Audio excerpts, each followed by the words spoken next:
Hello, everyone. Welcome to a very, very special episode of Own Your Wellness called Achieve Wellness. I am so excited to be here on a Sunday afternoon with five amazing women who happen to be co-authors in a fabulous new book that's coming out this December called, you guessed it, Achieve Wellness.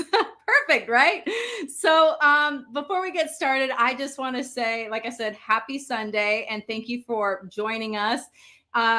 This book has been a long time coming, and I couldn't think of a better way to celebrate becoming an author for the very first time than being on this show, creating this show with five of the other authors so that we can all share our tips, our tricks, our secrets to achieving wellness. Because, like I said in the beginning of the show, there's more to it than broccoli and burpees. So, without further ado, I don't want to waste any time. I just want to talk to some of our guests. So our first guest up is going to be Miss Sarah Stockham. You guys might recognize her from her commercials on the show. And for those of you who aren't familiar with her, she's the founder and owner of Reiki Claremont, a language of self-care.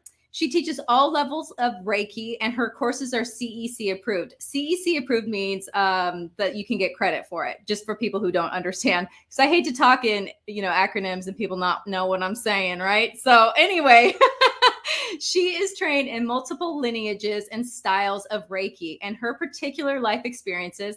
Let me tell you, she has had an amazing and extraordinary life, but they have given her a unique insight into how Reiki supports peace of mind. So let's bring Sarah on. And hello, friend. It's good to see you again. It is so good to be back on your show. Good to see you. And I'm just excited about this new venture that we have together, authoring this book. I know, it's pretty awesome, isn't it? I mean, I know you are an author of more than just this book, but it's exciting for me to be able to share this experience with you. So I'm just curious, for those people who aren't familiar, let's just jump right into what is Reiki? Oh, what a great question. We all experience taking a lamp and plugging it in and not necessarily being able to see the electricity, but being able to turn on the lamp and have the light there. And so we're experiencing these things that we don't necessarily see, but yet we are the benefit of. And just same with Wi-Fi. With my phone, I don't see anything attached to it, and yet I get texts from you and are able to look at things. And so again, in this unseen world, there are just so many different things that we can do. And so Reiki is a compound Japanese word. Rei, as in a sunshine, is going to be about connection to the energy. And the key part of it, or the chi part of it, as some people would say, or even prana, is going to be the part of that beautiful energy that we flow into. So it really is about being able to connect into source of Reiki, source of energy, source of healing, and being able to release things that we are done carrying. And so that our life can be buoyant and free and open. And it doesn't mean that just because you're trained in Reiki that every day is going to be roses and petunias. However, it does mean for me in my own personal life, it really gave me something that I could actually do no matter where I am, no matter the circumstances, for myself or other people, that just really got my attention, and just this calling to continue to learn more. And so I just kept taking classes. And so, yes, I am passionate about Reiki, and I'm passionate about sharing it with other people as well. I love hearing that. And I've actually, for those who are watching, sent people to Sarah. So, I mean, I obviously support her work. But for those who aren't familiar with you, I would love for you to share a little bit about your journey and how you got into Reiki. Oh, absolutely. I was born and raised in Central Africa, and under the incredible dark skies at night in the middle of the jungle. Truly an incredible place to grow up. And as I came back to the States, I realized that there was part of my connection with Mother Earth that just didn't seem to be the same as I was pounding my feet on sidewalks everywhere I went. And the skies weren't as dark at night, and the stars weren't as bright. And in that space, through college, through other experiences, I just began to feel like not really quite myself. And then we got to 2008, and boy, did the economy really impact us. And in that space also, my father was diagnosed with terminal cancer, and I was having my own challenges in health. And so in that space, a friend invited me to just a 15-minute session with Reiki to come sit in a chair. And while I was sitting there, I could feel things that were happening that just felt different to me, but also felt really good. And then that night I went home, Julianne, and I slept the best that I had in 4 years. And so my intention with Reiki was never to tell anybody else ever. I was going to learn it for self-care, just for me to be able to sleep better, for my husband, our daughter. That's all it was about. And then I had a friend say to me, you grew up as a pastor's kid, as a missionary kid, you grew up in Africa. How is it possible that you're able to work in the energetic world and be doing these things? Got my attention with that question. And so I began journaling about that. And that's how my first book came around, was answering that question. And so I've written several other books since that point, but that really was in that space of saying, how is it that we can be spiritual beings, perhaps even religious beings from any religion, and still able to move into this space of being able to feel the energy and then choose what we want to dance with. And I think that that's been a really important piece for me, that when I labeled myself an empath, I felt like I was sitting at the end of a fire hose and had to take everything in. And when I changed the verbiage to being a sensitive, I can go into any store at this point and I can see or feel or be aware of the energy, but I get to decide what I want to dance with. And just changing that one word from empath to sensitive, changing my process has really brought me into a different space with a peace-filled mind by design, because that's what I really see that Reiki can completely support. I love that. A peace-filled mind by design. It gives power back to the person. I know that that's exactly what you're getting at, but I'm curious, how does that work? In terms of having a peace-filled mind by design? Yes. Beautiful. I believe that we do have choices and that we have so many different choices. And some of them don't feel like we have as much empowerment inside of it. We're coming into a season of potentially lots of time with family. And sometimes just because we're blood related doesn't mean that we're necessarily heart related or on the same conversational level with people. And so learning that we can be present in places, even at work, potentially where we don't necessarily feel completely valued or completely heard, but yet be able to protect that inner voice that we continue to hear and to be able to make choices, make decisions that authentically reflect where we are, reflect that our heart is open, that we care about people, even if we're misunderstood. And so I really believe that we do have so many choices to be able to create that peace-filled mind by design. I love that. I love that so much. It's beautiful. I guess what I'm curious about is, because I know there's a lot to it. There's a lot to Reiki and different lineages, as I mentioned when I introduced you. But I'm curious, what's one thing that stands out to you in particular when somebody might be starting their own journey with Reiki that you wish that they would just know? Wow, I love that question, Julianne.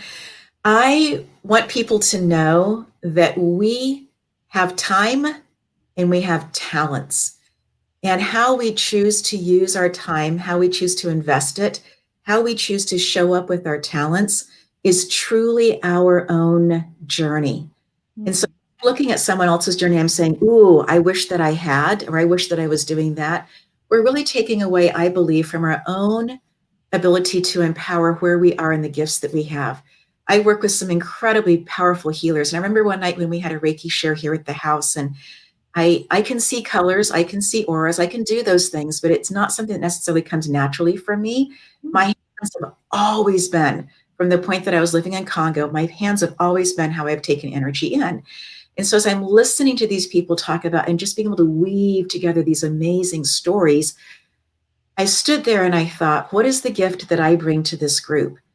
And in that moment, spirit answered me. And that doesn't always happen as a one-to-one in that particular space. But at this time it did, in terms of what you are bringing to the table, Sarah, is you're bringing to the table this space that people can come in, that they can learn, that they can be, that they can share their gifts and talents.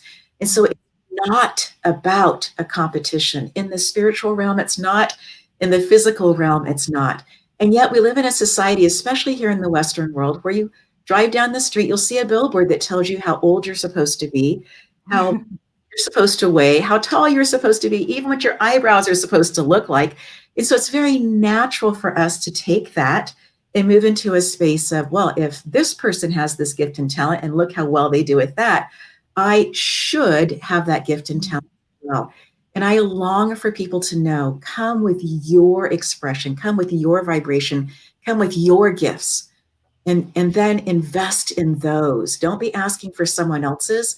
Come truly just as you are. And then begin this conversation with the energy.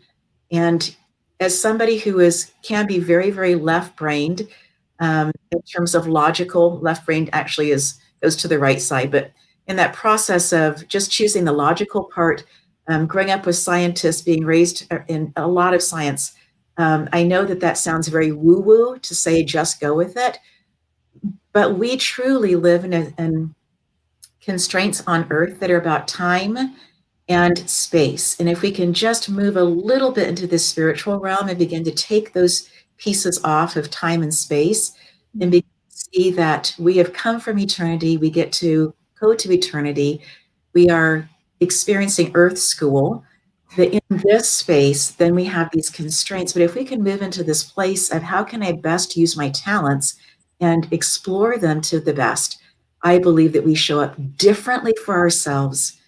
And when we are different, everything else changes for a difference as well.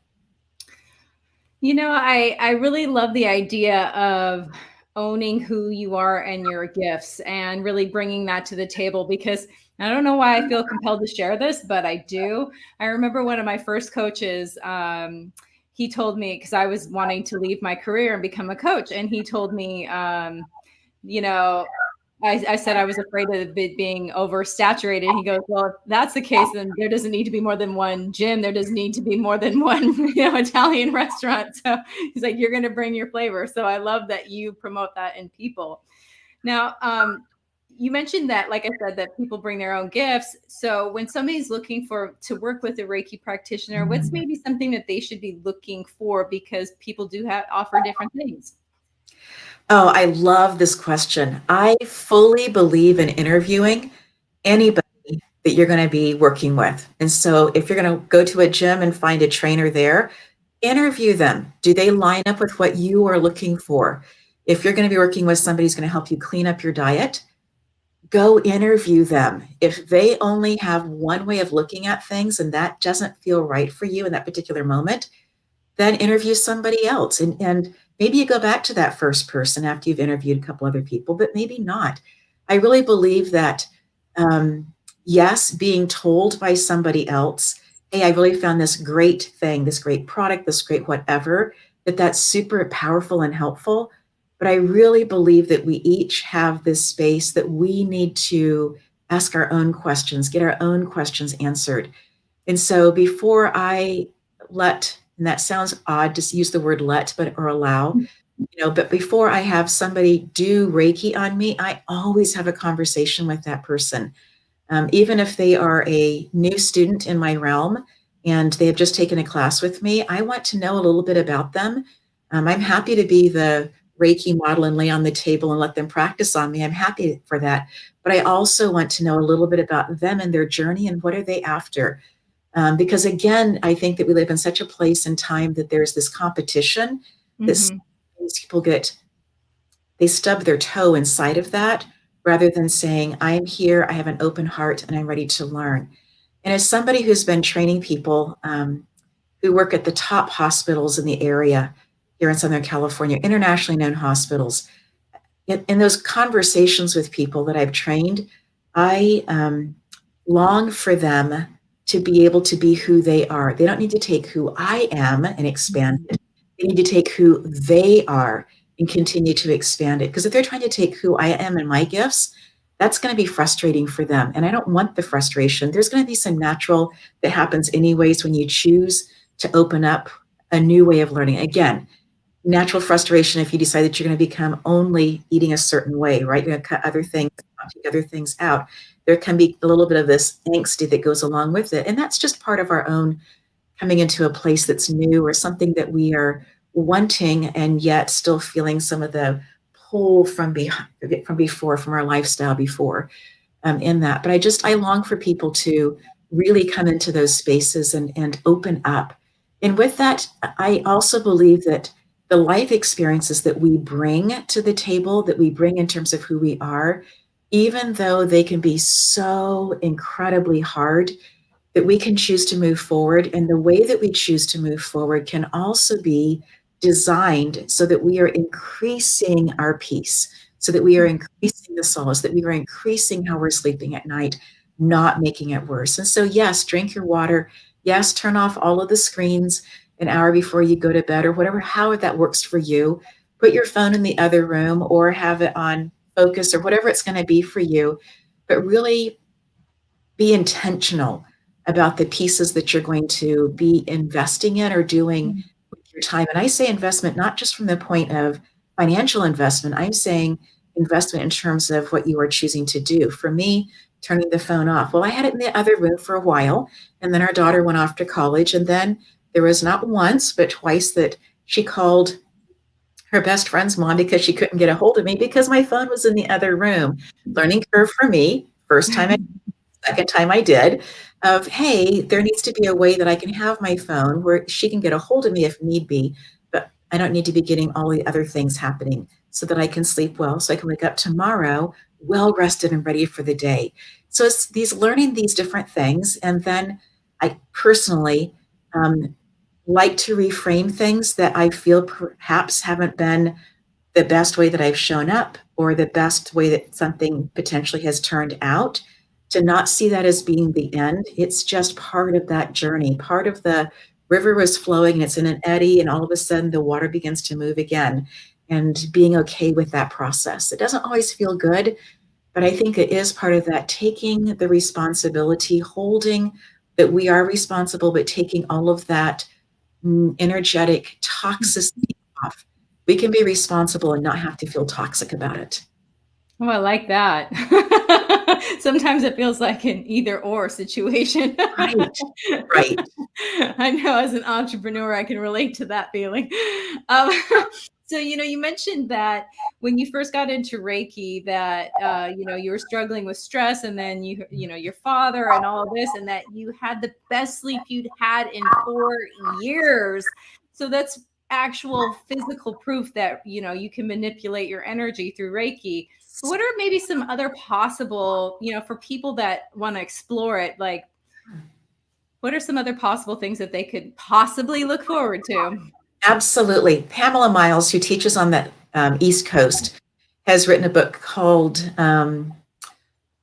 Reiki, A Comprehensive Guide. And there she talks about how the number of people that the very first time that she ever trained them in Reiki, that they would talk about their digestive system just working better and differently. So that's something that definitely I have seen also in not only my clients, but also my students. And I tell them that now, just to be aware of this, that you may begin to notice some things happening differently in your gut. The other thing that I've noticed is that people are willing to invest their time differently into their self-care when they come into the key world. So maybe that means being more intentional and taking a salt bath. And I always tell people, yes, enjoy the salt bath, but always rinse off afterwards, because our skin is a two-way barrier. So it's allowing the toxins to come out. We want to make sure that we're washing those all the way off as well. Something else that I notice is that people also become more intentional about being present with themselves, but also in other conversations. And something that can not necessarily, what we notice typically is the negative rather than the positive. But sometimes we'll notice, ooh, that just doesn't feel good when I hang out with this particular person. We're having conversations on this particular topic. And so being able then to say, okay, we've had this, I don't really feel good about it.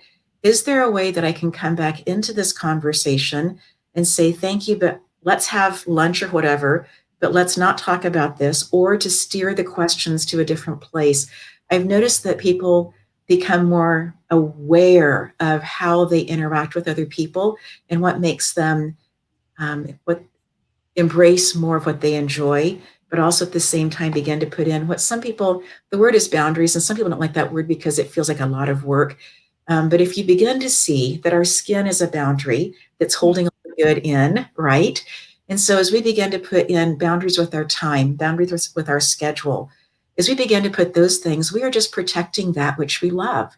And so if you are going to have a hard conversation with somebody, or that you know that lunch with this particular person, that they could go for 3 hours and your energy really is good for about 45 minutes, then abut something afterwards that you have to leave, and be gracious about it. Tell them ahead of time, right? But the basis of being able to put in these boundaries that help us really enjoy our life and be able to have this heart filled with gratitude, that we're able to see things and be able to speak gratitude in a different way. Those are just a few things that I've noticed in people as they come into the Reiki world.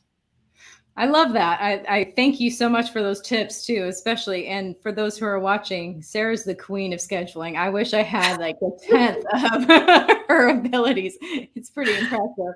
And I like the idea of using it to protect yourself and your time, as opposed to just, like a shotgun approach and just spread yourself thin. So anyway, Sarah, I just want to say thank you so much for being on the show today and sharing your wisdom with us. And for those who are watching, I put her website down below so people can reach out to you directly. So any last thoughts that you would love to leave with the audience?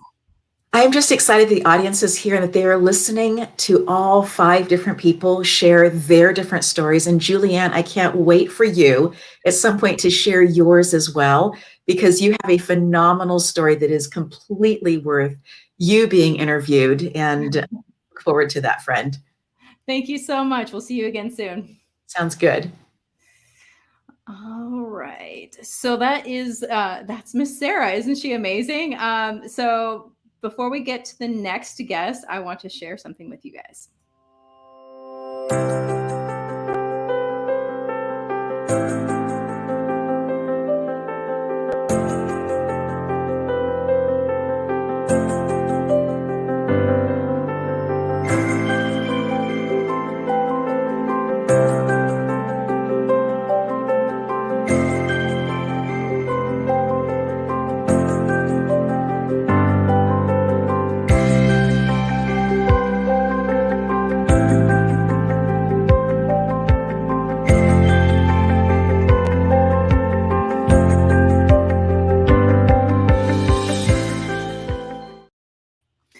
All right, we are on to our second lovely lady. Her name is Brenda McChesney, and she is an international health and wellness speaker, author, and of course, entrepreneur.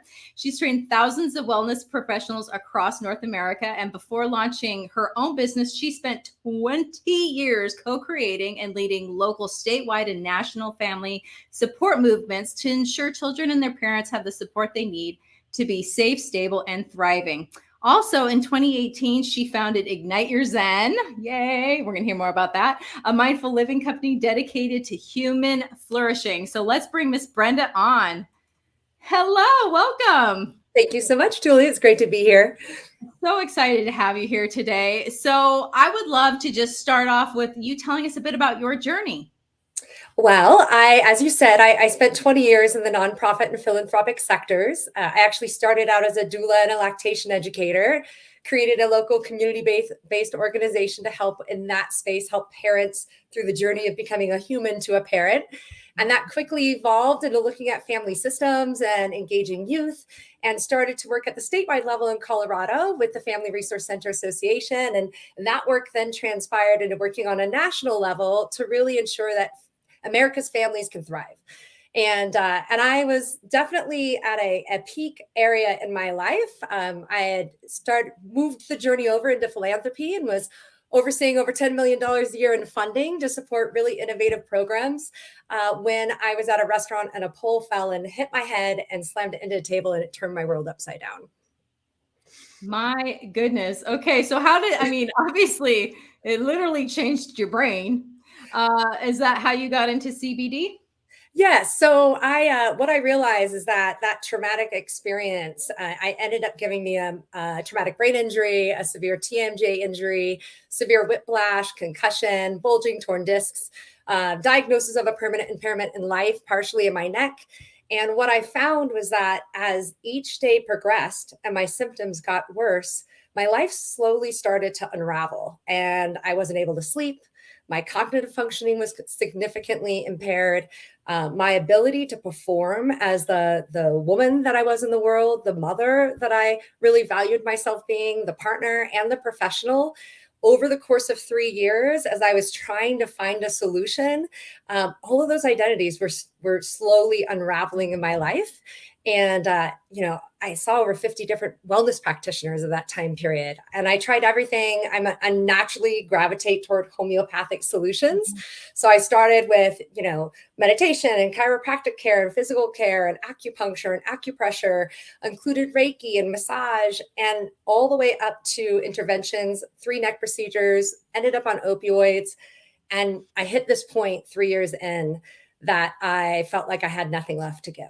And I was waking up 25 times a night. So my sleep, I wasn't even allowed to have my body repair during those critical sleep cycles. And I was really hanging on by a thread the day that I discovered high milligram CBD. And I'll tell you what, I definitely didn't think it was going to do a whole lot, considering I had tried what felt like everything under the sun. Mm-hmm. And my neighbor had just opened up a manufacturing facility, and I knocked on his door and I had tears in my eyes. I need something. Do you happen to have anything? And he handed me a bottle of tincture and he said, take 4 droppers full and tell me how you feel in the morning. And that night I went to bed with a glimpse of optimism, but I had been let down so many times that I was like, I'm sure that this is not actually going to transform my life. And the next morning I woke up 8.5 hours later, and not a wrinkle in my bed was there. It's as though nobody had slept there. I slept so deep and so profound that I woke up the next morning, and it was the first time in 3 years that I woke with tears of hope and joy that maybe I'd have a modicum of my life given back to me. And that's when my CBD journey began. I love that. I love that you took something that was obviously painful on so many levels and turn it into a passion, and not only to help yourself, but to help other people. Is that why you launched your own business? Yes. I spent every day that week taking the CBD products, and within 7 days, Sarah will appreciate that I felt this orb growing within me. My solar plexus was just so big. It felt like it expanded beyond the house, and I knew something was revolutionizing my life. And I realized that when parents are robbed of the ability to be able to be the parent they want to be in the world, either by pain and inflammation, by stress and anxiety, by cognitive functioning, by sleeplessness, and all the ripple effect that comes with that, we're robbed of our ability to uphold what it is that we want to do for our children, for our families, and then in our own personal lives. And so I knew in that moment it was time to shift things up. And I said, okay, 20-year career, I've loved you, but now it's time to shift my attention a little bit. And so I decided that I was going to be on a mission to bring hemp health and wellness, to make it accessible and affordable to the masses, and be the voice that can help average women like myself and families understand that it's not something to be afraid of. It's something that's very organic and natural, and give them an avenue to be able to do that. So I started Ignite Your Zen, and that from there, that was the idea of really bringing back inner peace and balance. And that then led to launching my very first CBD product line, Healing Power of Hemp. And quickly, I was asked by a local Aveda spa and salon to have my product line there. And then they became my flagship store. And the partnership was so incredible that we actually went into business together and launched the nation's first Aveda CBD spa salon and wellness studio. And in my journey toward healing, I also decided that, mindfulness was an incredible part of what I needed to do to thrive and flourish again. And so I became a Way the Happy Woman coach, a certified yoga and meditation instructor. So I infused that into this wellness studio and launched hemp infused yoga and meditation. And from there, when COVID hit, we kind of pivoted a little bit and said, okay, how do we bring this passion and education online? So we started doing CBD and me events. So events around how to integrate hemp health and wellness into your life, whether it be through a mindfulness practice or the food that you drink or putting it on topically, all the ways that hemp health and wellness can support your journey. And then the story then continues of that, then led to this incredible partnership where I was able to create my favorite CBD brand that I've partnered with, Mediterranean Botanicals, where we were infusing really unique combinations of cannabinoids in order to elevate outcomes. And then, where my heart is at is in education. And so I started putting together educational resources to bring to the masses. And here we are today. I love that so much. So I actually have a question that I think a lot of people watching would love to know. So I don't know if you know this, but I have a background working in addiction recovery. And so there's this whole misunderstanding about CBD versus, people with addiction. So I'm going to ask for those people that don't know out there or are afraid to try CBD, is it safe for people with addictions? So the answer is yes. And actually, there's been scientific research that shows that those who struggle from addictions, when they incorporate high milligram CBD into their regimen, it allows them to not only move through the process of detoxification easier, but it actually keeps them from relapsing longer.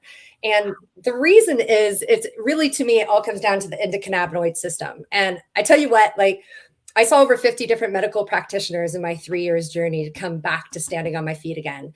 And I asked almost every single one of them, what about CBD? Is this something I should be exploring? And not only could nobody answer that question or give me any advice, but not one doctor mentioned the endocannabinoid system. So I'm going to take just a quick second. So if you're out there today and you're listening and you're curious about CBD, this is the most fundamental piece of information that you need to know, and that your aunt and your grandma and your sister and your sibling and your neighbor needs to know. Our bodies have an endocannabinoid system. And this system in our body is responsible for regulating almost every major function and system that we have. It acts as the internal traffic cop. And our body produces on its own endocannabinoids. So we develop them and we create them. And when all things are happening in homeostasis, we're making enough for our body to thrive. But what happens is that when we have stress, anxiety, we might be overweight, we aren't eating healthy, we get stuck in traffic, we have imbalance in our lives, disease, illness, you name it, it requires then more external sources because our body stops producing what it needs on its own. So we don't make enough of our own endocannabinoids to have our endocannabinoid system thrive. And our body actually is filled with CB receptors, CB1 and CB2 receptors. So we're actually made to process what the hemp plant makes naturally on its own. It's this beautiful pairing of the two. And that's why when I took it the first night, my body was able to downshift and regulate. I was able to drop into a more calm state and a deeper sleep. And as my body started to restore its own endocannabinoid levels by taking hemp, I was able to then start to get to balance again. So a long answer to your question, but absolutely yes. And it's because of this beautiful endocannabinoid system that we have that, sad to say, is taught in less than 10% of all medical schools. And those who do teach it, they spend less than 30 minutes on it. Wow, that's amazing. I'm really glad that you shared that because, even my dad, who doesn't have any addiction issues whatsoever, was afraid to tell me that he was taking CBD gummies or using them or something. I'm like, Dad, let's get you some good stuff. All right, let's not just buy stuff off the internet. So you don't know what you're getting. So I'm just curious, what are some tips and tricks that you have in general for using CBD? Yes. Well, I think that it's really important to start with knowing the differences on a few things. And we don't have time to go into them today, but I actually am giving away a free CBD. It's my top tips for the budding hemp enthusiast. So it's a downloadable free ebook to everyone watching this. And it helps you if you're a newbie to this space. It's going to give you the core fundamentals that you need for having knowledge and confidence to move forward.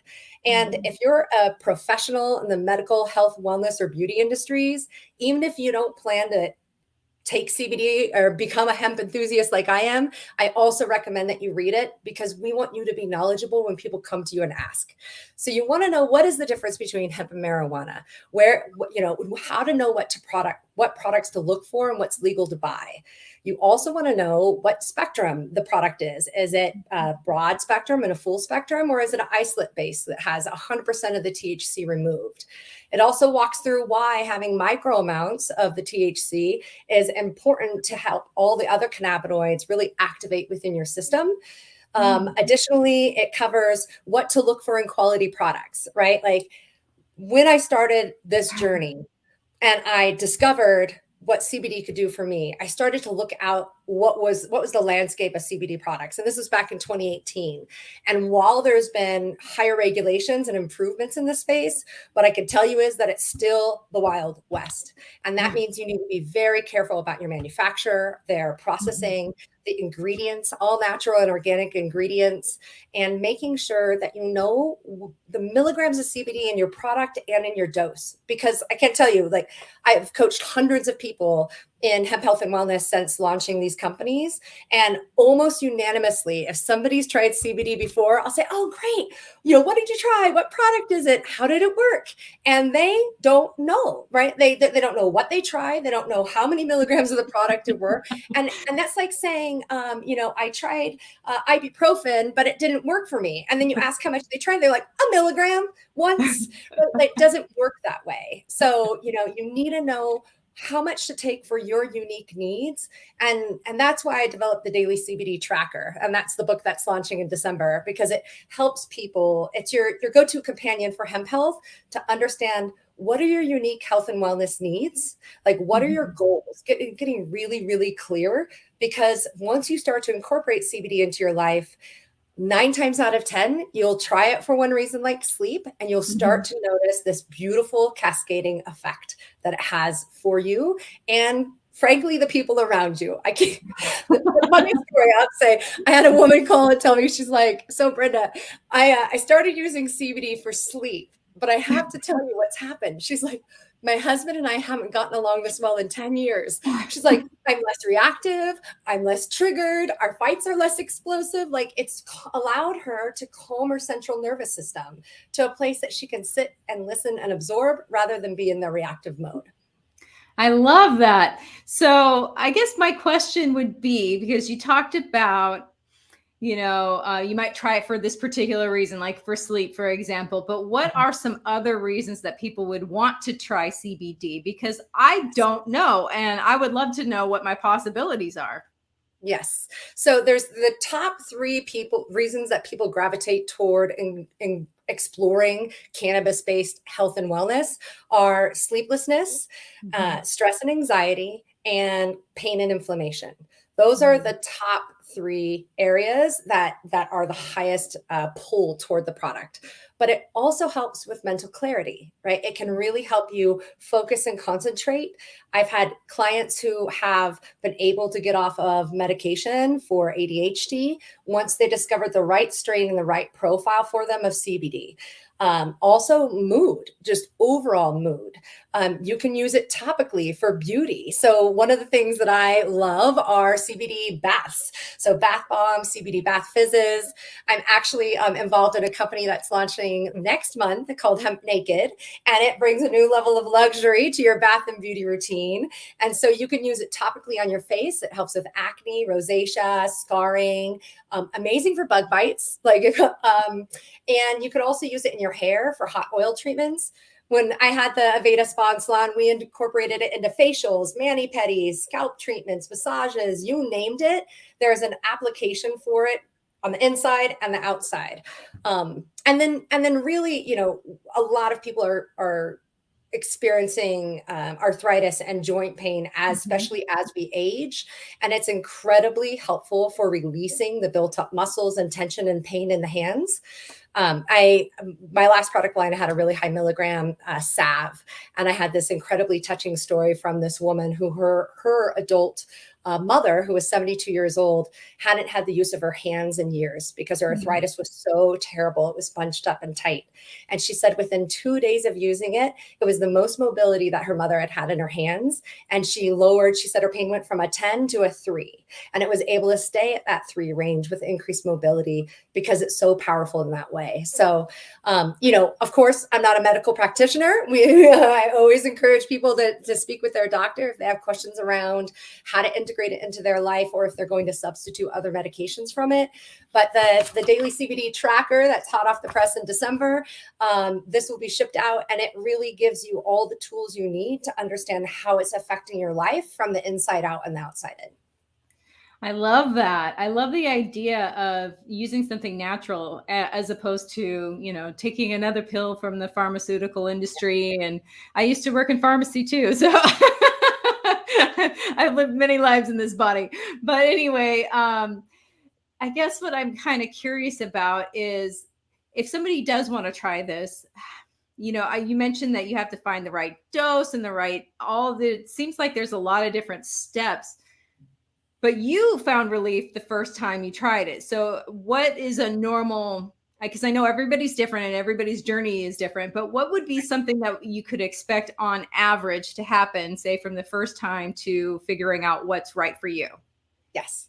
So we always say start small and grow slow. So what you want to do is figure out why you're using this product. If you're experiencing chronic pain and inflammation, you may want to integrate CBD, a small dose of it in the morning and then another dose of it in the evening. And you want to start with small milligrams. It could take 3 to 5 days before your body understands if it's the right dose or not. But the caveat being that it could take 30 days for it to take full effect. So that's the other thing. Like, don't start it, try it, and then give up. It's like saying, well, I took one supplement of vitamin D and it didn't help with my deficiency, so I'm not going to try it anymore. Like, it doesn't work that way, right? It's a natural supplementation to your daily regimen. So consistency, starting small, and then noting the effects of it. And that's why I created the daily CBD and Me tracker, because it's so important to tune in to notice how is your body? How is it this morning? How is it feeling? And what does it need to flourish? How's your mind? How is it? What is it telling you? Do you have a monkey racing mind happening all the time? Like, do you have a problem just finding stillness and calming down? And then how are your emotions? Are you walking around really at a high vibration, very triggered state? Noticing that as you start to incorporate CBD into your daily life will allow you to then see the ways that it's benefiting you in areas, like I say, that you wouldn't anticipate or expect. And so it's important to track.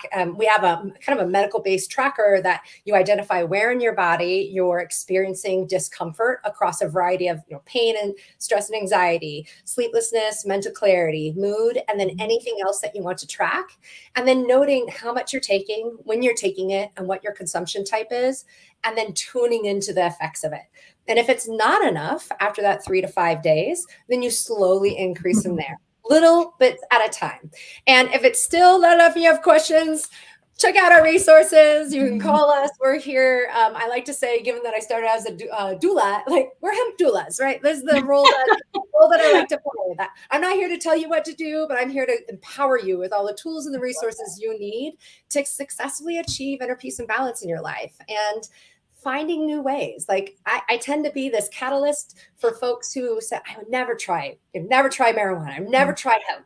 But it actually, like, my favorite tip, Julianne, is that the first time that we receive CBD from a source other than our own is through a mother's breast milk. Her cannabinoids transfer through breast milk to the baby. And being a lactation educator and enthusiast in that space, I found that fact fascinating.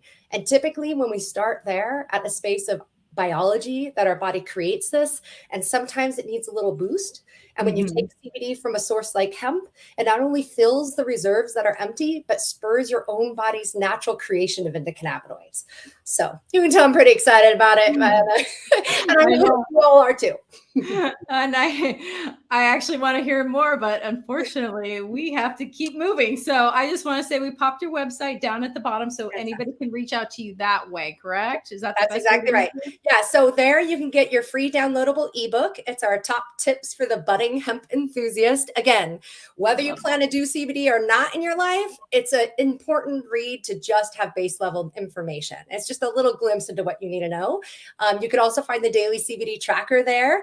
And we are my sister company, Metatrina Botanicals. We're giving away a special 20% off to all of your listeners, and the coupon code CBDME. And we come in as the highest quality, lowest price products on the market. So our mission is to make hemp health and wellness affordable for all. I love that. Well, Brenda, I just want to say thank you so much for being on today and sharing your passion and your knowledge with us. I really appreciate you being here. Excellent. I appreciate coming here. Next time we'll talk about red light therapy and all the other hacks for igniting wellness. But until now, have a great rest of your show. Thank you so much. Oh man, I could keep going forever, but unfortunately, fortunately we get to have somebody next. But before we do that,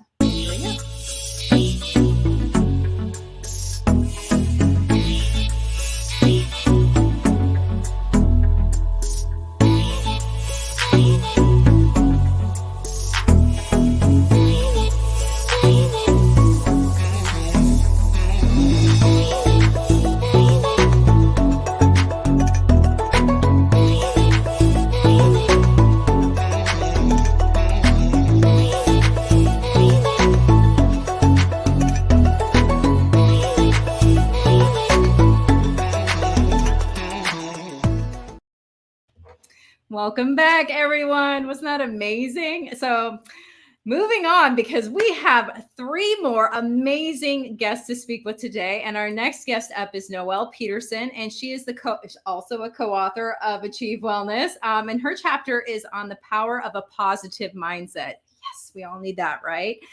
She is also the author of Dream Life Planner, Move from Tired to and Overwhelmed to Free and Empowered.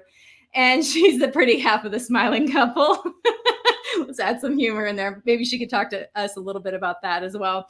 And anyway, Noelle, she helps women awaken their dreams and design a path to reach them. She's a speaker, a trainer, an author, a coach, a mom, and a grandma. You won't believe it when you see her. Anyway, she uses her skills and her experience to guide women who are unhappy with where they are and are seeking the path to their dreams. So without further ado, let's bring Noelle Peterson to the show. Thank you so much. Thank you so much, Julianne. It's great to be here. It's been a wonderful show so far. I'm so glad you're here. So, I would just love for you to share. Yeah, thank you. Yeah, I am a mom, a wife of 30 years. We spent many years chasing our own dreams and trying to figure out what that was like. And honestly, many years putting my own dream on the back burner. And after my eventful year last year, trying to revive that and figure out who I am and what I'm actually here on this earth for. So last year, when my dream was revived, I ended up in the hospital with a life-threatening situation and had to have emergency open heart surgery. My aorta had separated and the blood was flowing in all sorts of new directions. And I had to take some time to evaluate and, let God and the medical system work on what was happening with me. I had no symptoms prior. I was not under doctor's care. I considered myself a very healthy 48-year-old. And even to this day, we don't know why it happened. Mm-hmm. But after 13 days in the hospital and a total of 6 months in recovery, came to some conclusions in life that we need to live life to its fullest, and we need to evaluate who we are and what we're here for so that we can be everything that God has put us on this earth for. I'm still trying to figure that out. I know that I love helping women and I want women to have fabulous relationships. I just celebrated 30 years of marriage, which is amazing for me. And it's not as common as it should be these days. We all have a purpose and a story. We have relationships that we deal with. And when our relationships aren't healthy, everything else suffers as well, right? We need to work on and have a healthy us, just like your previous guests have talked about, taking care of their body, taking care of their soul and their mind and who they are. And I want to help people have that positive mindset, that healthy mindset, building safe and healthy boundaries, like Sarah talked about, in your life and in your schedule, because that's how you're going to be the best you that you can be. If we look at my book, it's 20 activities on looking at who you are, where you are, and where you want to go. What is that dream? Do you remember the dream you had as a kid? What did you want to be when you grow up?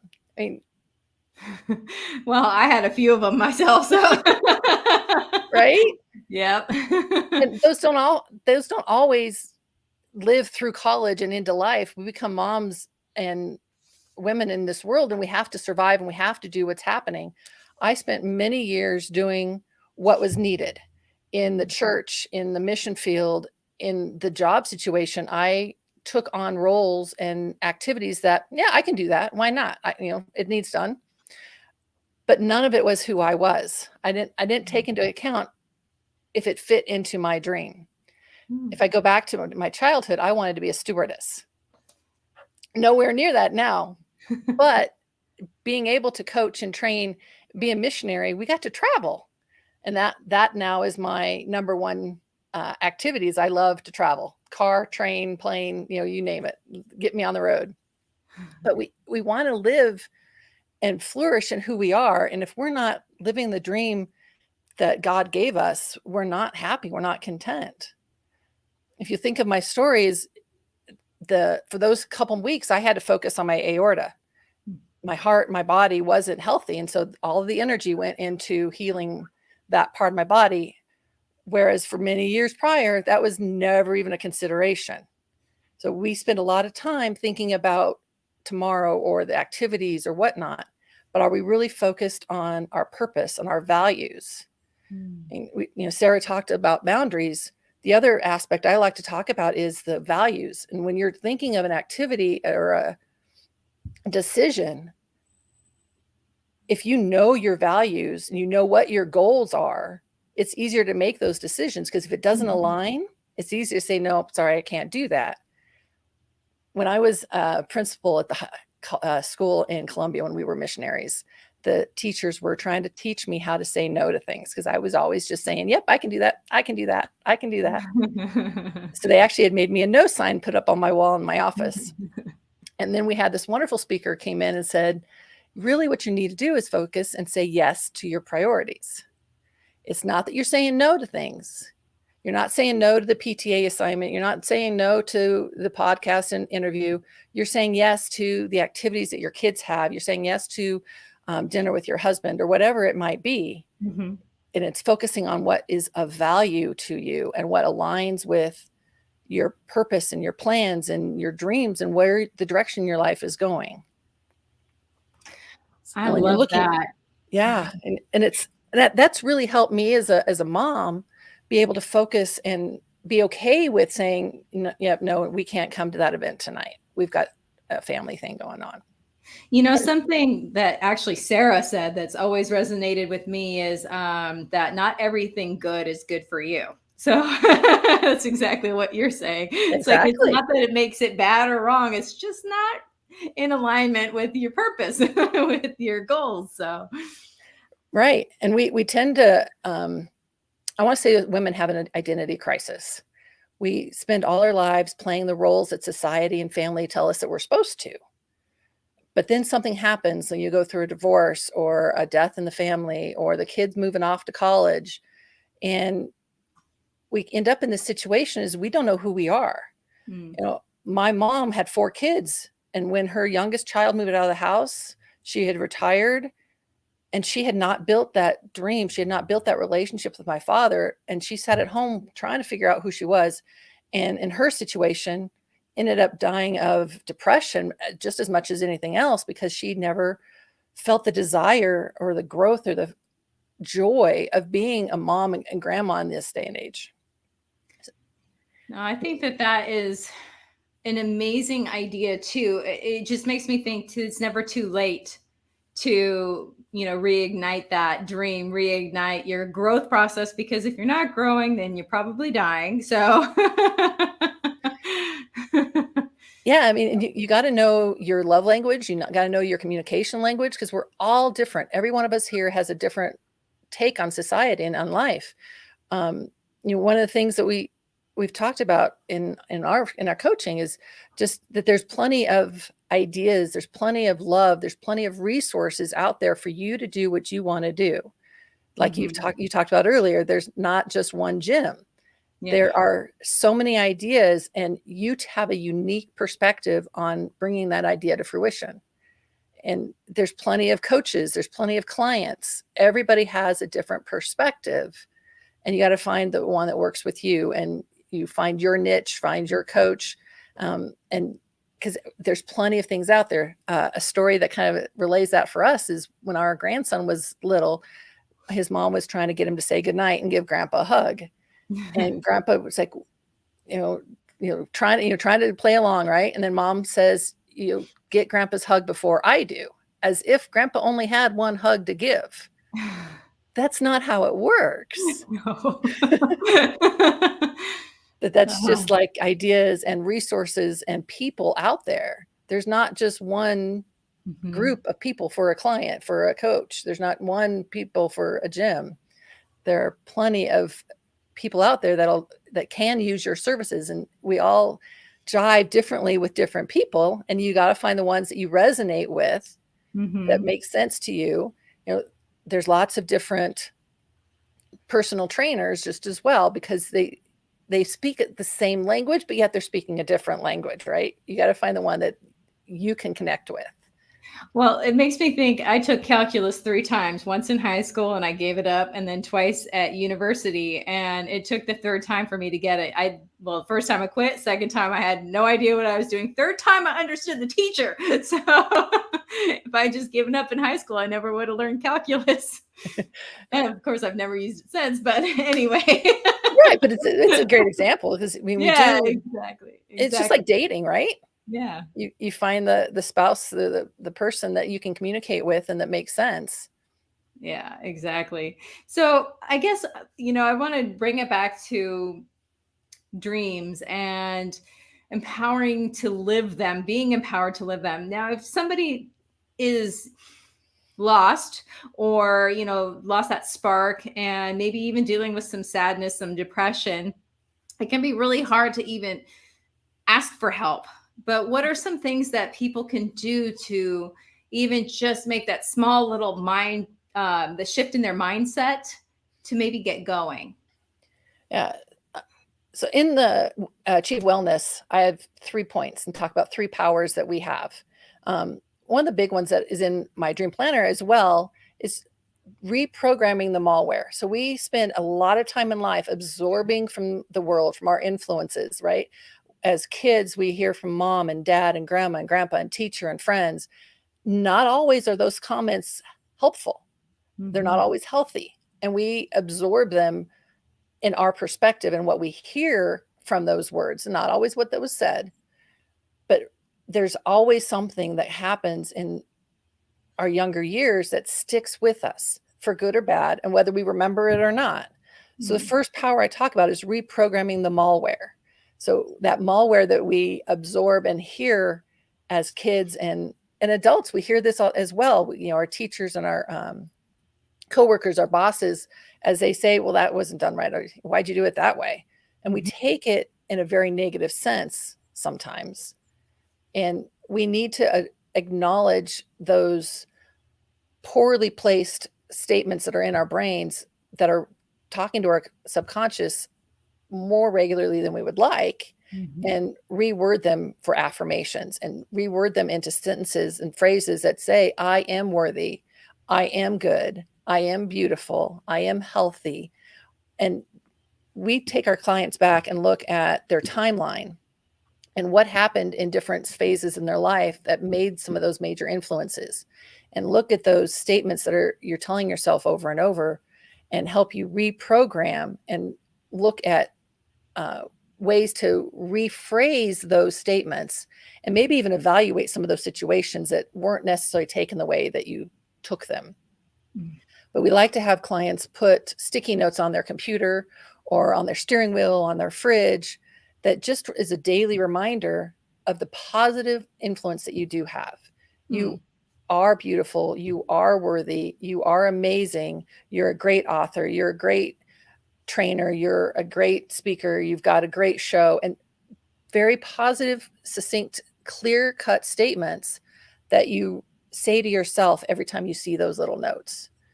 Putting it in your phone, wherever you want to have it, but to reprogram your subconscious, you need to consciously acknowledge when those negative thoughts come and turn it around and say, nope, that's not right. I am this way. And then also, if you have those throughout your house or your office space, you can, see that positivity and have that positive spirit influence you from here forward. Sorry, real quick. So what I'm hearing too is that malware is that you're, instead of just bombarding yourself with the negativity, now you're bombarding yourself with the positivity. So that's helping to reprogram your brain towards that. Right. Yeah. You want to be positive, and you want to have, if you wake up in the morning and you're ready to go and you're excited for the day, it's just going to help everything happen well. You're going to get moving faster. You're going to enjoy your breakfast. You're going to enjoy, and you're not going to take the negative burst that your son comes in the room with. If you are okay and looking forward to what's going on, you're more able to combat and put up the positive wall that kind of bounces back the negative stuff that could happen. It could have an impact on you. If your car breaks down on the way to work and you've got this positive mindset going, it's not a horrible thing. Yeah, it's a little detour, but you can look at the positive parts of, oh, I'm glad I got my husband at home. He can come pick me up. Or I'm not in the middle of the freeway stopped, or Right. whatever the case may be. Right. So I had interrupted you. What are the other points? The other two are to believe the best. So looking at the people and assuming that everything is going to be great and that their intentions are good. If you believe that their intentions are on the positive side of life, you're not going to be assuming and putting perspective in things that isn't necessarily there. When you assume the best, they have the ability to impress you. They've got the ability to show you that what's going on and that things are good and that the positive can happen. But when you're putting up a wall and saying, you're just going to be negative to me, well, now I will, because you have influenced that. You want to believe the best of the situation, assume the best of the people that are around you, because chances are they are really trying to help you and help you be a better person. No, I love that so much. I think that's something that I always think about, because if you're going to make up a story, you might as well make up a good story, because that's what's going to serve you, as opposed to getting all upset about something that may or may not be true. And even if it's true, is that really helping you to believe it? Right. Yeah. No, I love that. My third power is to smile. If you can just put a smile on your face, how much better is your perspective on things? You walk into the office and you're smiling and you're showing off that positive vibe. How are your employees or your staff or the other people in the office going to take you? How are they going to react? Because if you're positive, it's going to be energetic. You are going to share that. It's going to immerse everything that's around you, because that's the way energy works. Energy flows. And when you come in with a positive energy, you've got those positive affirmations in the morning. You're assuming everything's going well, that the frustration your husband had that morning wasn't because of you. And, you're smiling because, life is good. You've got a great day. You're just going to tackle the day as it comes. And that energy is going to flow through everything that you do, and everybody's going to absorb it as such. I think that's an amazing piece of advice, all of it, because it's not, pretending or like the faking it. It's just embodying a different perspective. And that feels a lot more authentic than just like pretending that, hey, everything's okay. So if somebody like you who has been, that close to death can sit there and look and be like, okay, if I, you can do it, I can do it. Just because my car got a scratch on it, all of a sudden that doesn't, it's not that big of a deal. It's like something that I think is sometimes we take ourselves in our lives so seriously that we forget to have fun and enjoy it. There's so much out there, right? Right. And whatever energy you come into the situation, the conversation with, that's going to overwhelm everything. And if you're trying to pretend, the other people can tell. Yeah. It's like when you're trying to hide something from your kids, they know something's up. They do. They totally do. So I have been putting your website down along the bottom here. What can people find there? So my Dream Life Planner is available, ebook or in print, autographed print copy. Also, schedule a call to have a discovery call to see if one-on-one coaching with us would work for you. And I will say, you mentioned the Smiling Coaching Couple. I do coach with my husband. He has owned Add Value to Life coaching for 4 years, and we have grown together. I quit my 9-to-5 in May to join him in this venture, and just love helping everybody have a fabulous life. We want everybody to have a wonderful marriage and life and business and family, because that's how the world's going to grow. Oh, that's a beautiful statement. I love that. So are there any final thoughts or tips or tricks or anything that you'd love to leave with the audience? And look at what your passion is. Who are you? What were you here for? And that's where you need to be working. We all have jobs and roles in this society and in our lives, and moms, and there's things we can't give up, but we can look at life a little differently and take advantage of the conscious effort that we do have the ability to control and make a difference in who we are. Then we can make a difference in everybody else. Oh, that's beautiful. And one last thing, you mentioned that your book, but you can get all your books and things on the website, correct? Yes, I will be adding the Achieve Wellness there as well. Perfect. Yay. Well, Noelle, I just want to say thank you for being here today and sharing your positivity, your tips, your tricks, everything with us. You've been an absolute pleasure, and I hope to see you again soon. Yeah, definitely. We'll see each other. Thank you so much, Julian. Thank you. All right. That is all the time we have for that, kids. Now it is actually, can you believe it, a real commercial break time. So for those of you who are watching us live, thank you for joining us for this special. We will be back in just a moment after these messages.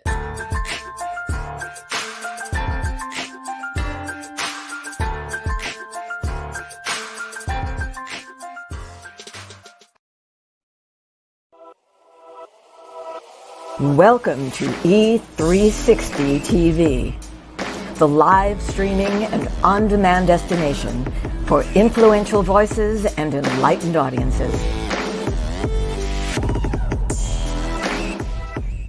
We offer trending, grassroots, and purpose-driven content across a diverse range of interests. E360 TV is more than just watching programs.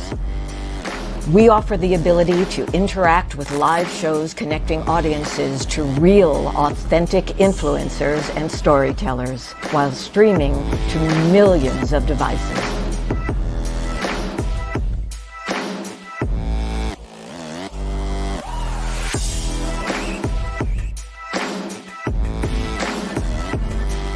Real experiences. Raw conversation. One destination for it all. E360 TV.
Welcome back, everyone. Once again, thank you for joining us for our very special Achieve Wellness special. The book is coming out in December, and my next guest is actually part of the reason why we created this book in the first place. So without further ado, let me introduce Vanessa Raymond. She is a seasoned international speaker, author, confidence and success coach, and she owns multiple businesses. She is a seasoned Pilates instructor, yoga teacher, a personal trainer, as well as the fitness director for Visa Corporate in Denver, Colorado. She's an educator, and she's created multiple continuing education credit programs and she's also a successful entrepreneur, obviously. And as well as that, she's the executive leader and director of education for Achieve Systems, which is one of the largest health and wellness communities and coaching support systems in the industry. In fact, all of the authors on here today, myself included, are a major part of that. So thank you, Vanessa, for that. She's known for helping entrepreneurs, speakers, and leaders to improve their confidence and create meaningful relationships and a powerful business image so that they can be successful personally, professionally, and financially. So let's welcome Vanessa. Welcome, Miss Vanessa. So glad you're here. And as I mentioned, you're part of the reason why we are here. So oh, you're on mute. We got to unmute you. Oh dear. There we go. Thank you. Trust me, I'm so excited to see what happens. But thank you so much for having me here. And I want to thank you too for being one of the contributors in this beautiful book. It has been a work of passion. It's been actually an amazing experience bringing all these authors together and just listening to these lovely authors today so far and everything that they are bringing to the table. Everyone has such amazing expertise. And even though everyone's expertise is so unique, there's a definite thread there. And with everyone that has talked this morning so far, being like, yeah, I agree. That's so within my philosophy, the idea, the way I think, the way I communicate, the way I like to spread the news in the world. And so we want to thank you too for being one of those fantastic authors that are helping us at Achieve and Robert and myself put this book together. Well, thank you. And, I'm just excited that you're here. And, I said a lot about you, but I really barely scratched the surface about who you are. And I just want to start with, confidence. That's what you're known for. And and I'm so grateful for you being here, because I know a lot of people out there feel like it's something you either have or you don't, but you teach it. How's that possible? Julianne, I wasn't always confident. I'm actually, contrary to belief, I myself, a lot of people think I'm a total extrovert. I really am not. I actually am a homebody. I love spending time with myself. I love being around people. I'm a social human being, but I'm not necessarily super extrovert. However, I was a performer for most of my life. So that kind of pushes you into that space of having to figure out who you are, what you're standing for, and how to show up in the world in a way that people notice, right?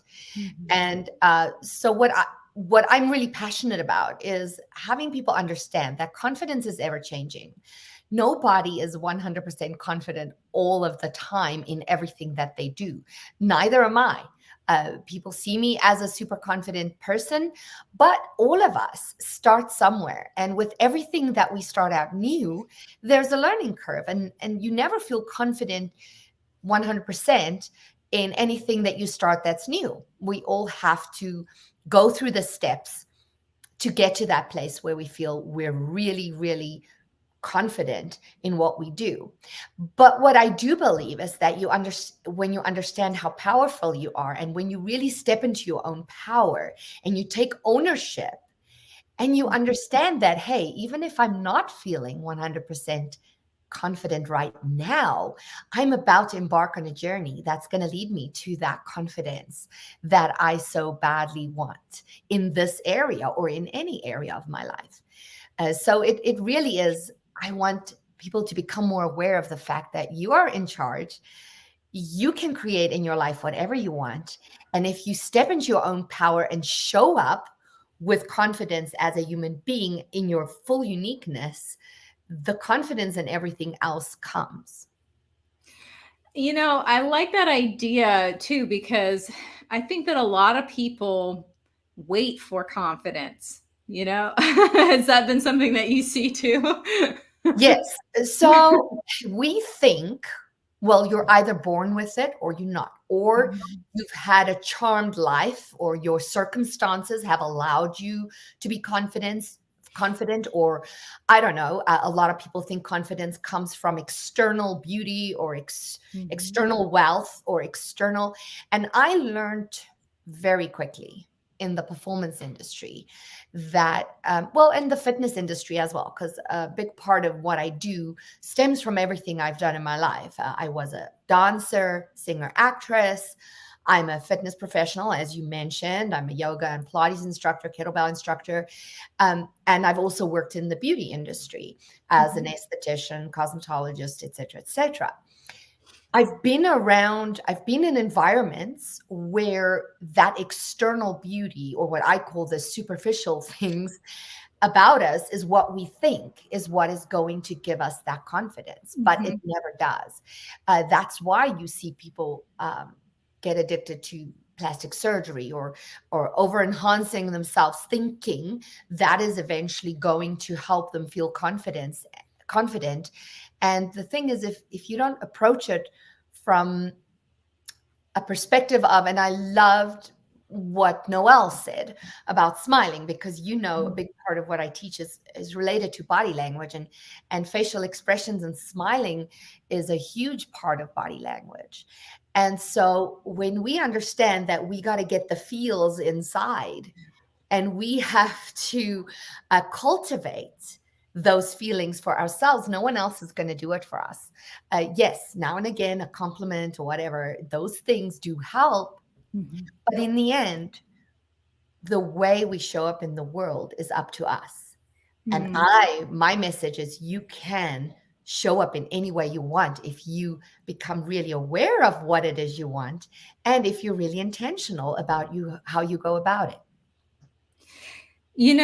Something that I keep thinking about that is like running through my head is, and this is just real quick stories. When I was in high school, there was this girl who was not attractive by any stretch of the imagination, like by societal standards. And yet she was one of the most popular girls. And the reason why is because she was so amazing. She was just so amazing. She was just busy being her. And that always stuck with me, because I thought, like you said, I always thought, well, if I didn't have this acne, or if my teeth were straight, or if my hair looked perfect, then I'll have confidence. And it was always like the carrot kept moving. Yes. And I love that you mentioned that, because how many times have you met a human being that you thought were exquisitely beautiful or handsome or whatever it may be, and then you get to know them and they're not that attractive anymore? Exactly. That happened to me too. Yeah. Right.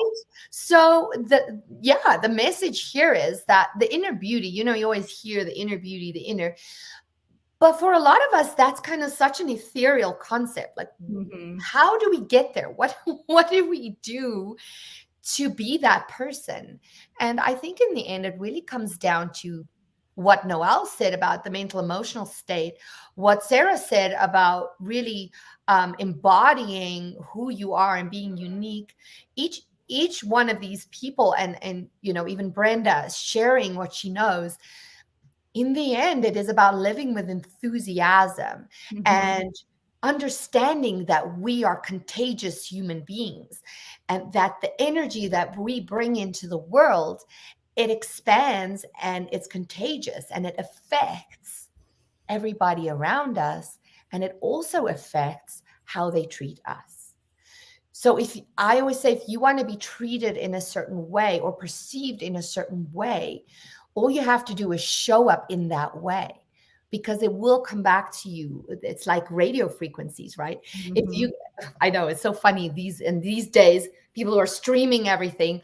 Do you remember tuning your radio to find that station? But, whether it is the rock station or the classical music station, there's a specific energy you're looking for, and only that frequency is going to give you that. So as a human being, you can tune your body into, how do I show up with that frequency that I want to spread in the world, but what I want to bring into my life as well. So something that, I love that example. I really do, because I'm older too. So I totally remember tuning my radio and all that. So the younger folk might not know really what we're talking about, but whatever. Anyway. Us aging ourselves here a little bit. But something that I keep thinking about is, what I hear in my brain is, it takes a bit of vulnerability to be confident, because you really have to show who you are. Am I understanding you correctly with that? You are understanding correctly. And, it's like you actually just said it in Noelle's segment. It's not about faking it. It's not about pretending that you're something that you're not, right? Mm-hmm. I always say to my clients, there's this thing going around about authenticity, right? You hear the word, be authentic, authenticity. The truth is, we all are authentic. We don't have to try to be authentic. It's a lot harder to be unauthentic and to pretend to be something that we're not than it is to just be. Now, with that said, some people who don't feel confident in themselves feel that they need to be something different. It is not wrong to have a role model or to have something to aspire to. We are always working on improving ourselves. We're always working on being better. It doesn't mean we need to stop or stagnate. It just means don't be scared to show people who you are, because they pick up on BS right away, right? If you're faking it, if you're making it up, if you're pretending, it's not going to resonate. It's not going to affect. It's not going to impress, right? But you do want to, in certain areas in your life, want to know how to show up as your very best. We don't all always get out of bed in the morning feeling our best. Noelle was talking about that. How do we do that? So these are some of the things that I share. And the secret is not to get stuck in your head too much, not to overthink it. Come back to who you are. Come back to feeling yourself in your body and understanding that you are a total human being, your body, mind, spirit, and everything that you think and everything that you do is energy that you put out. So be intentional. What is the energy you want to put out, and how are you going to generate that in your life? And, some people might be like, okay, so how does this relate to health and wellness? If we aren't happy, joyful human beings, our bodies go into being diseased and being unhappy and unhealthy. So it is very important to see how the body, the mind, the spirit, and it all comes together. It's all about bringing that all together. But yes, being who you are and being a little bit vulnerable sometimes. With that said, though, Julianne, I'm going to put a caveat to that. That's the other thing I love to talk about when we talk about authenticity. Some people might use I am being authentic as an excuse to make an effort. Right. So we got to find that balance. I believe everything in life is about balance. Find the balance between what is it you want people to feel when they're in your presence? Be you, don't be anybody else, but also show up and make an effort to be the best version of who you are, especially when you're going for that job interview, or when you're stepping on stage for that audition, or when you are doing a presentation or showing up on the radio, right? And there's my little munchkin. I know. It's like, there he goes. I am a mom too. Photo bomb. TV Photo bomb. Yeah. Oh, that's amazing. I love that so much.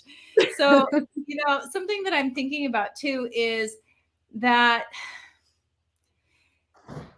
it goes all back to the energy thing that you were saying before, and how, I guess my comment more than anything is, you mentioned mind, body, and spirit, and how, wellness, but I've never met a person who was without money who didn't feel stress. And we all know what stress does to our bodies and everything else in our whole systems. So I just wanted to mention that too, like having confidence in yourself and in your business. It's important in that respect too. So, I mean, I know a lot of people struggle with like the imposter syndrome. That's another one that's like a huge popular thing that people say these days. I'm just curious what your thoughts are on that, because I know that, like with anybody, it's kind of like you're living in your own skin. So it might not feel like you're amazing at times. It might not feel like you're an expert at times. It might not feel like you should have this confidence. What would you say to that? Well, again, none of us are confident in anything all of the time. And imposter syndrome is a huge thing going around. 1 second. Levi, mommy is in the middle of an interview. No, I can't help you right now. Can you go ask Daddy, please? Quiet. Apologize. I told him to be quiet, but you did. Things happen. Live TV, everyone. Live TV. Live TV. The joys of live theater. All of us sometimes feels like we are where we don't belong, or we are intruding in certain situations or certain places that we cannot, we might not be doing what we should be doing at the time, or we're not showing up in a way that we should. If we understand that we're not the only person that feels that way, we're not the only person in that situation, all of us at some point in time in our life go through that. And you were talking about stress. Our whole body is run by hormones, right? There's hormones that get excreted in our bodies to create stress or create joy.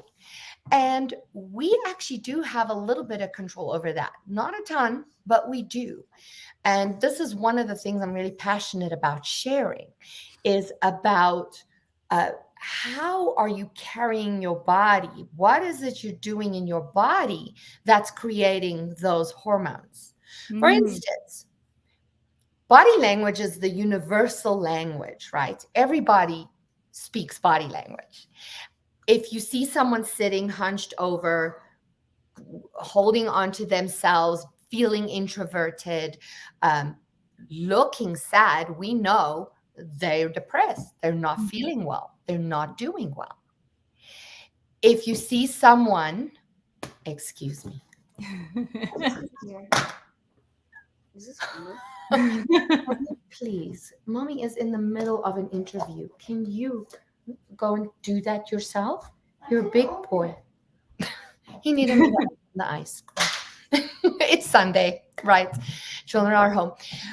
What I'm saying is the way we act, the way our bodies take on a posture, that shows where our emotions are.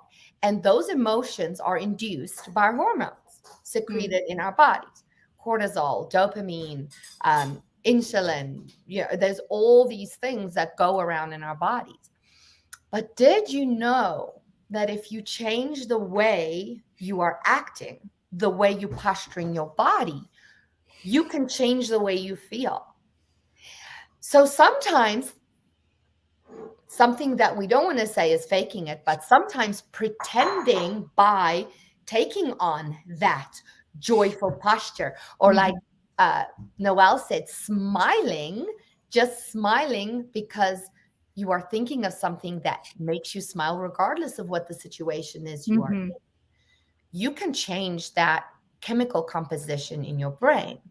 And so that's why I'm so powerful. I'm so passionate about postures and using power postures and using joyful facial expressions and smiles, etc., because we are way more powerful as human beings. Our bodies are incredible. And when we understand that, if you can posture yourself, or you can turn on a song that's happy, or you can stand in a way that makes you feel more powerful, you are literally changing the chemical composition in your brain, and you literally start feeling those emotions. So when you are feeling that stress, or you are feeling that imposter syndrome, you're feeling nervous or anxious, try and shift your focus and your body posture to a different emotion, to a happier, joyful, an emotion that's higher on that emotional scale, right? And even if you're not feeling it right away, by simply doing that with your body, exercising, energy begets energy, right? Positive energy begets positive energy. So the tricky part is to shift that mindset. Like Noelle said, when you hear that voice in the back of your mind that's critical and criticizing you, change it to an affirmation, change it to a positive. But think about if you can do that with that voice, but now you do it with your body as well. How powerful can that be to help you shift from that place of feeling really nervous or anxious or sad or like you're an imposter, right? Yeah. Change the focus. You know, I like this idea because instead of faking it, it's like self-medicating. So you're taking the medicine to help yourself feel better by physically changing your body's position, by physically smiling. And these are different healthy ways to help yourself achieve those moods instead of just drowning in it and sitting in it. So I love that. Because that's what we want to do, right? When we feel depressed, what do you want to do? You don't want to get out of bed. You want to go sit in a corner and crawl into a little bowl. And what we are doing is we're actually perpetuating those hormones in our mind. It's been proven through science.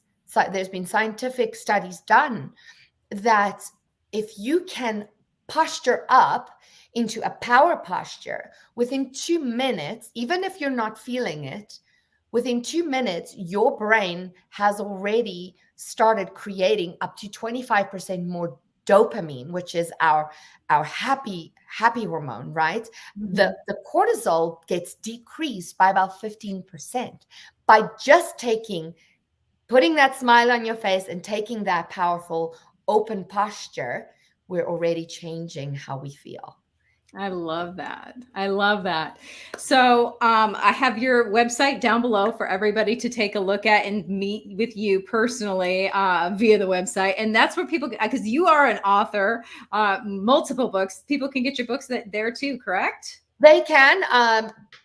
Here's my Power Confidence book, full of tips. It's all very practical stuff you can use right away. You can find that there. You can also, I invite you to reach out to me. I'd love to have a conversation with you, complimentary, of course. See how I can help you. What are your challenges? What are the things holding you back? How can I help you step into that best you, into that confidence that allows you to create so many wonderful things in your life? Amazing. Well, Vanessa, thank you so much for being here today. And thank you for giving all of us the opportunity to write this book together. Definitely appreciate you. Oh, I appreciate all of you, and I appreciate your audience. And thank you for putting on this amazing show, this amazing special. It's been wonderful.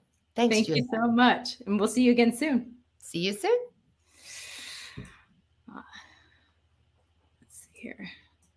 All right, so this is almost the end, and we have one amazing guest left. Oh my goodness, I'm excited for her to be here as well. Her name is Eava Baca Currence, and she is an accredited wellness industry professional, international faith speaker, author, broadcast host, influencer, team builder, trainer, serial entrepreneur, an aging athlete, and mama to many.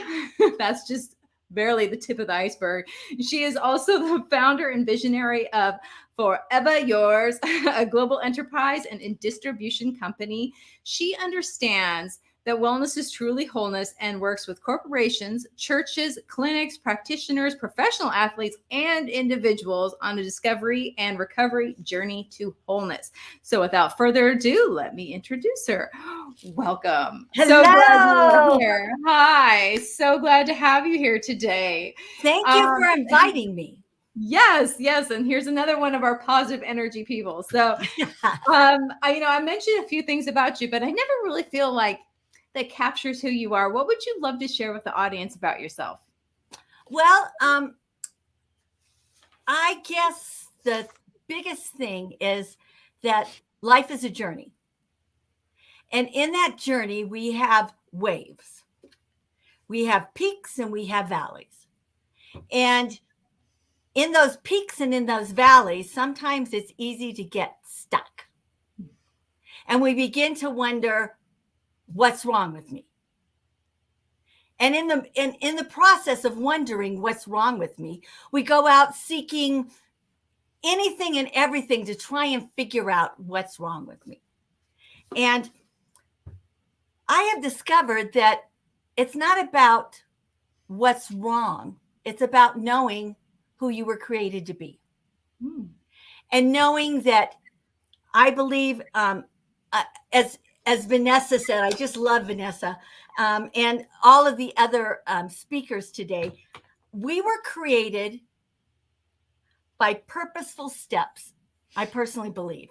And I believe we were created in love. And when you realize that you have a purpose, then the peaks and the valleys just become a journey and not a place where you get stuck. And so one of the things I like to do is, and I feel I'm called to do, is to help people go through those peaks and those journeys. Because let's face it, Julie, you and I have talked, life happens. I don't care who you are, life is going to happen. So imagine, I want everybody here to close your eyes. So imagine you are on a peak. You are at the top of your game. Everything is going your way. You are just a force, a momentum that cannot be stopped. Imagine how that feels. As Vanessa was saying, get your shoulders back and your head up high. You're just charging into life. You can see it. There's light everywhere. There are picket fences and there are birds chirping and everything's going great. And then all of a sudden, bam, the lights go out. That's what happened to me. All of a sudden, one day I'm running down the stairs to get a notebook and the lights went out. And I couldn't feel anything. Everything was dark. I couldn't feel my body. It was cold. I remember my husband is absolutely awesome. And my husband, Keith Currence. And I remember hearing his voice. I knew in the back of my mind that he was probably praying for me. And I remember hearing other people talking to me. I remember seeing doctors' faces. I remember it was just kind of all a blur, but everything went from beauty to darkness. The lights went out. And my first thought was, oh no, not again. And there are times in our lives, I don't care how successful you are, if you're an athlete on the top of your game, if you're a business owner, if you're a mom, there are times when all of a sudden the light goes out. And I can remember hearing echoes and knowing that my life in an instant would never be the same again. And I remember a nurse. I remember they were I had a cuff on my neck and I'm getting wrapped in something and they're moving me and I know I'm going home. And I remember the nurse looking me in the eyes and say, you shouldn't be going home. You shouldn't even be walking. You can't do this. And when somebody says you can't, that's when you have to make the choice that you will.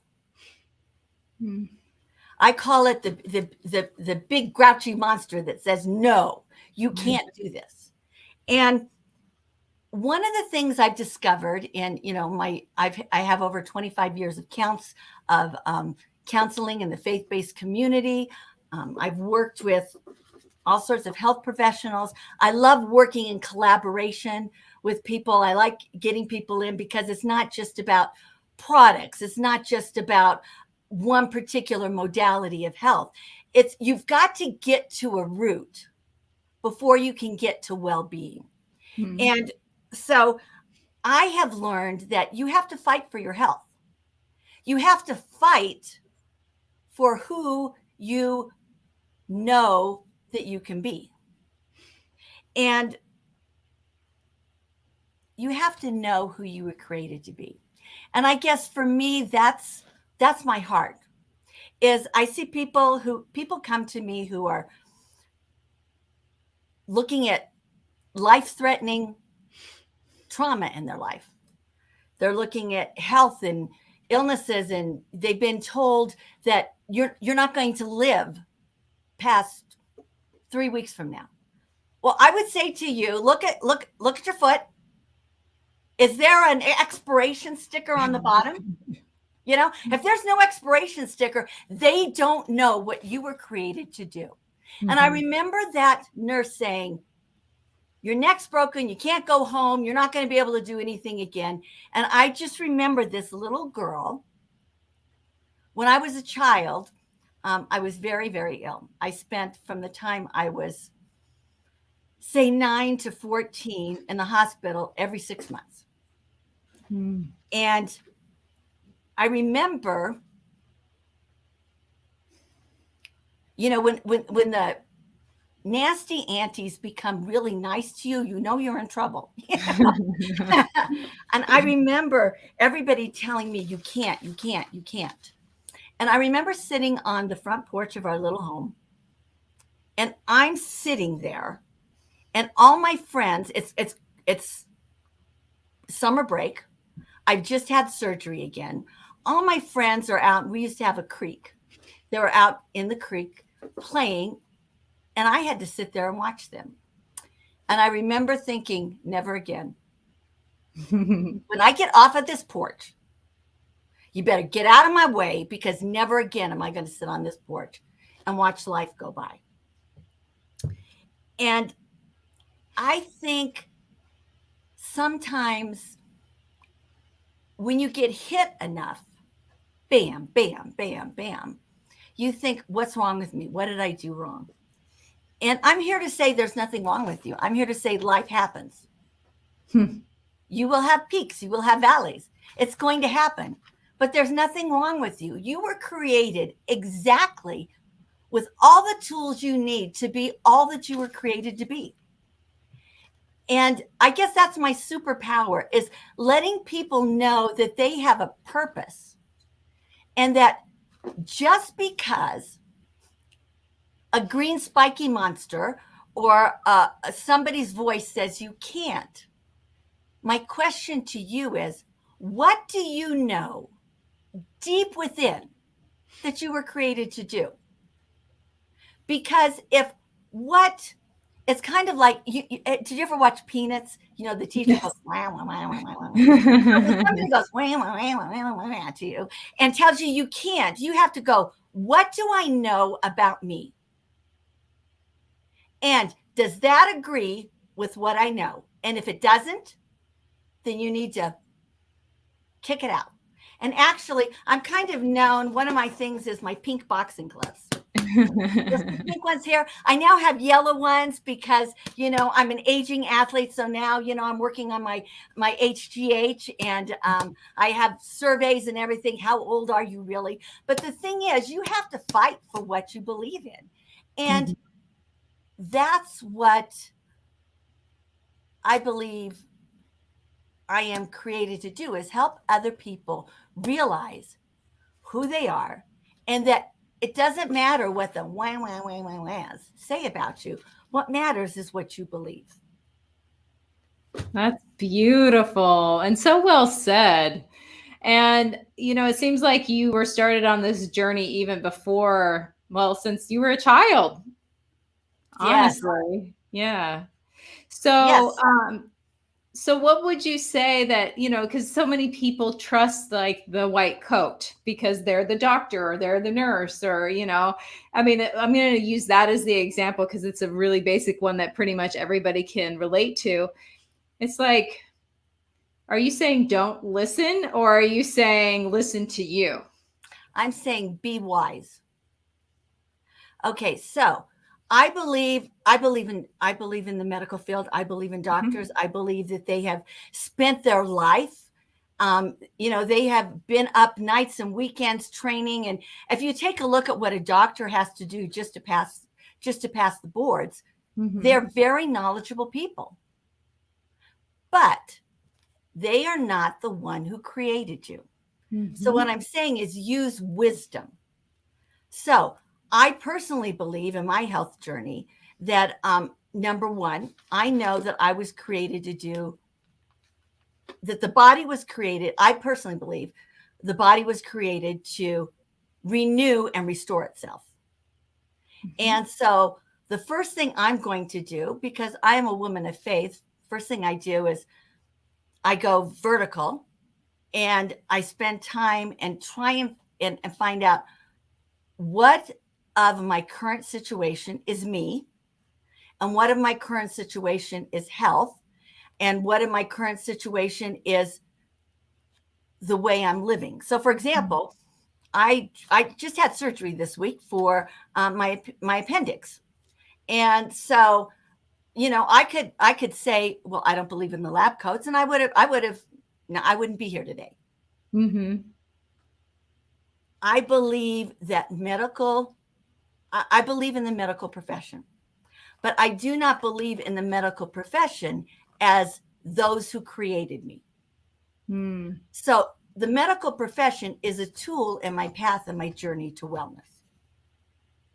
So number one, there was a study in 2008, a Harvard study, that showed that people with a positive attitude and a positive mindset had greater healing, Mm-hmm. longer life, and a better recovery than those that didn't. So I personally believe that number one, to begin with, you have to know your purpose. Mm-hmm. If, like for me, I'm not done yet. I have unfinished business. So, when somebody says, "Oh my gosh, this, it's all over," it's like, no, that doesn't resonate with my spirit. I'm not done. So I have to know I have a purpose. And number two, my second thing is always, I will live. I will do this. I will get up. I may have pink boxing gloves, but they still work. And you need to know that wellness, I kind of go back to wellness is kind of like an ancient truth. And the word wellness in the Hebrew actually is shalom. So in certain cultures, shalom is shalom, how are you? Shalom. But what you don't realize is that shalom means a blessing. Mm. And shalom actually means, let me read this to you. Shalom actually means completeness, soundness, well-being. It means contentment.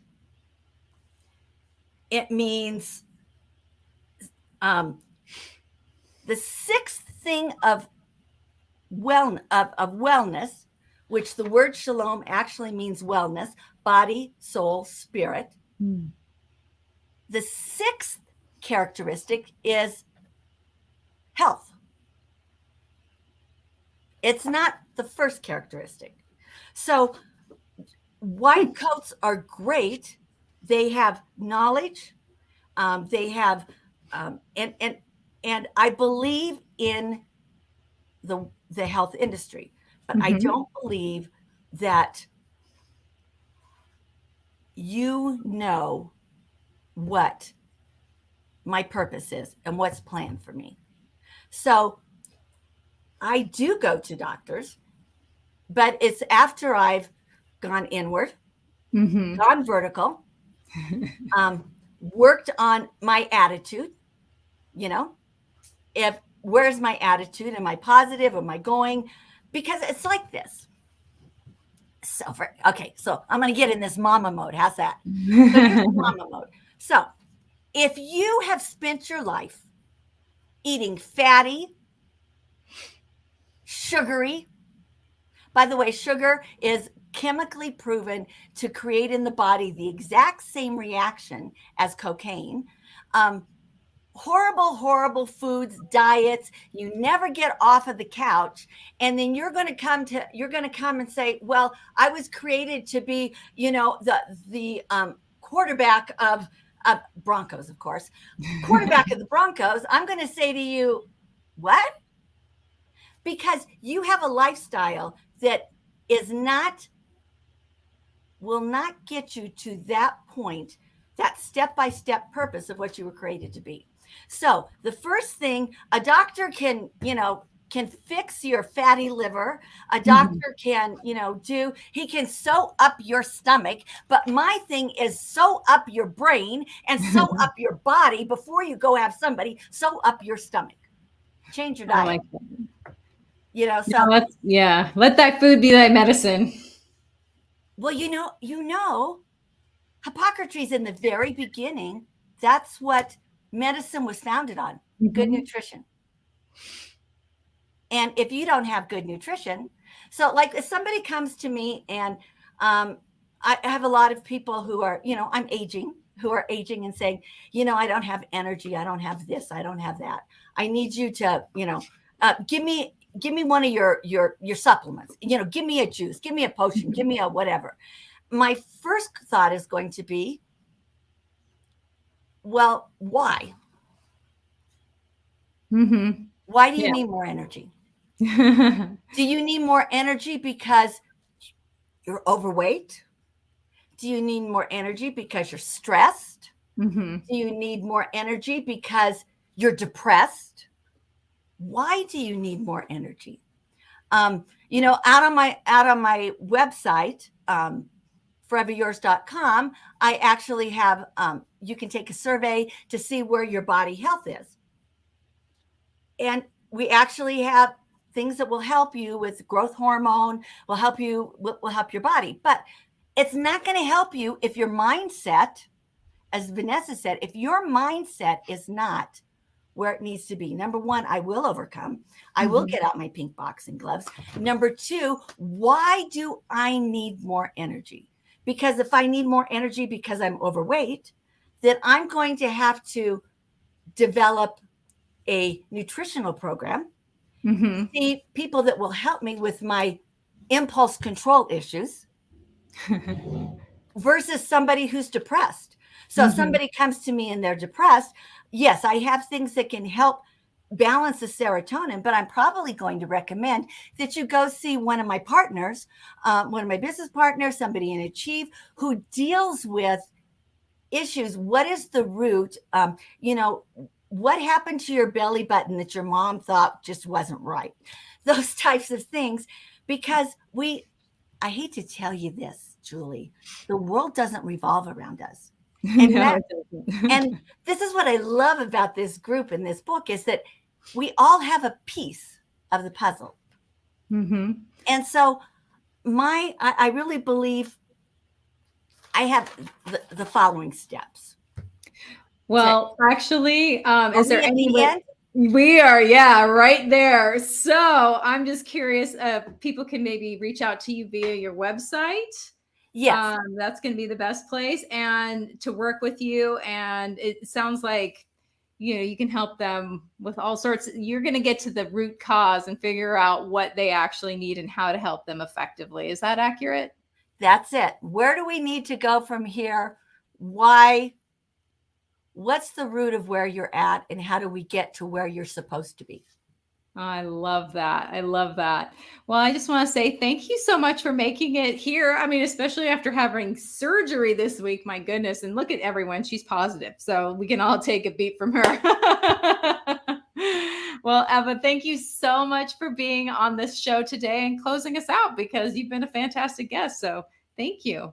Love you all. Bye for now. All right, everyone, that is it. That is how you achieve wellness. It's not always broccoli and burpees, which, as you guys know, is my favorite saying. So as I mentioned before, you can reach out to us. You saw all the websites go through the bottom. You can reach out to me personally via my website. The book will be out in December. Please, come and check it out. It's going to be absolutely amazing. We are not the only authors on the book. So there's only so many time, so much time in a special. So definitely want to see what everybody else is up to as well. So for those who watch the show regularly, we'll be on tomorrow. Tomorrow, I'm going to be talking about sadness and the holidays and how to hopefully walk through it with more festive attitude. So until then, thank you for joining us on your Sunday. We will be back regular programming on Monday.